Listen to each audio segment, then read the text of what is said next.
I always ask you to like the video, share your thoughts in the comments, and tell me where you're watching from.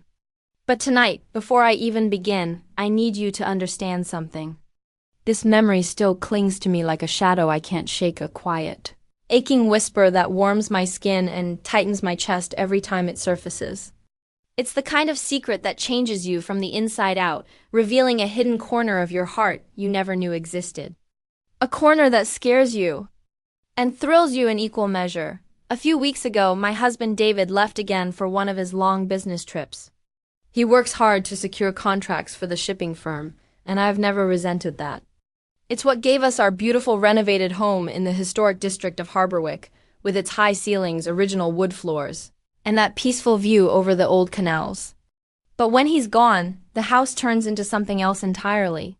The silence grows heavy, almost tangible, pressing against my skin like a lover who won't let go. And for days or sometimes weeks, it's just me.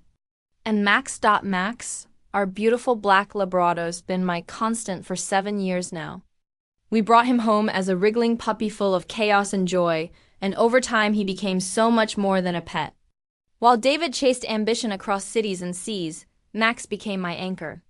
His frantically wagging tail at the door, the cold nudge of his nose against my hand.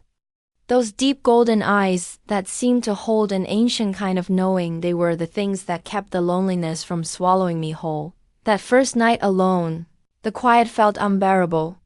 I tried everything, soft music drifting through the rooms, the mindless chatter of a TV show, even an audiobook to fill the void. Nothing worked. The emptiness seeped in anyway, slow and relentless. After a quiet dinner of leftovers, I poured myself a glass of red wine and sank into the plush sofa. Max, sensing my mood the way he always does, stretched out at my feet, his warm body a steady presence in the dim light. I reached down, letting my fingers sink into the sleek fur along his neck.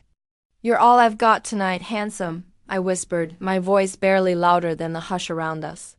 He let out a deep, contented sigh, his tail thumping softly against the rug, a rhythm that felt like a heartbeat answering mine. In that moment, with the wine softening the edges of everything, I let myself really feel how much I depended on him. He wasn't just company. He was comfort carved into fur and muscle, a living warmth that filled every cold space David's absences left behind. I scrolled through my phone absent-mindedly, landing on photos of friends surrounded by noisy, chaotic families. Their lives looked so full, children laughing, partners close, homes bursting with sound. My own stillness felt sharper by comparison, almost painful. Max shifted then, resting his heavy head on my lap. I smiled despite the ache, running my fingers behind his ears the way he loved.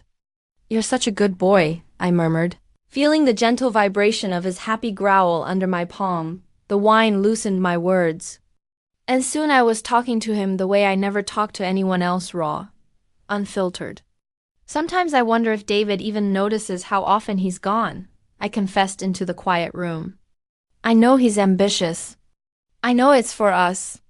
But God, Max, sometimes I just wish he was here." Max's ears twitched.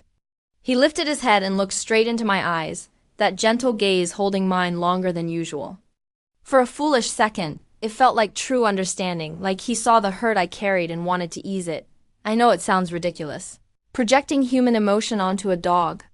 But in that moment, the ache in my chest felt seen, truly seen, for the first time in months. The night deepened, and as I reflected on the life David and I had built, beautiful home, financial comfort, predictable routines, I couldn't ignore the quiet distance that had grown between us. A chasm neither of us seemed brave enough to cross. Max nudged my hand, pulling me back. "Thanks, buddy," I said softly, scratching that favorite spot under his chin. "You always know exactly what I need."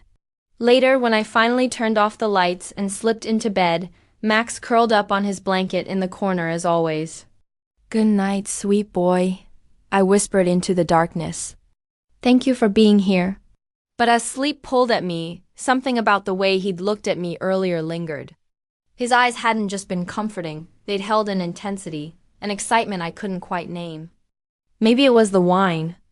Maybe it was the hollow loneliness echoing inside me, or maybe Maybe it was the first flicker of a longing I wasn't ready to admit. A longing for connection that felt alive, electric, undeniable. The next morning, I woke to the familiar thump of Max's tail against the floorboards. He was peering over the edge of the bed, golden eyes bright with morning energy. "All right, I'm up," I laughed, swinging my legs out of bed. Our daily walk through Harborwick's cobblestone streets was sacred routine. The crisp air carried the salt of the nearby sea, and Max trotted beside me, leash loose. His presence steady and reassuring, we ended up at our favorite park, where I unclipped his leash and let him chase squirrels in his joyful, hopeless way. I settled on a bench, watching him bound through the grass, and felt a fragile peace settle over me.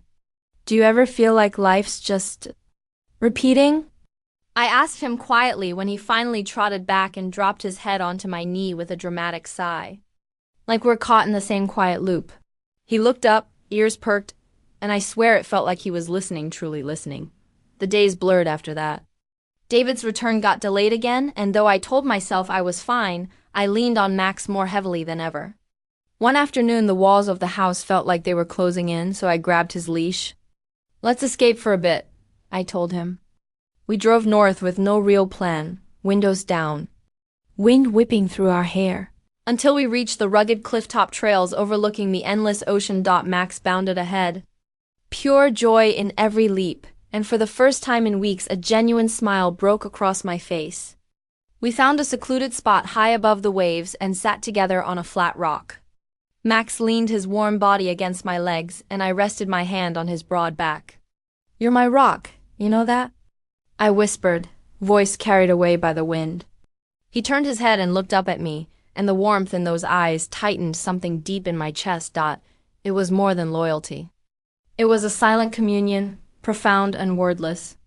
In that vast, wild place with the world falling away below us, a strange clarity washed over me.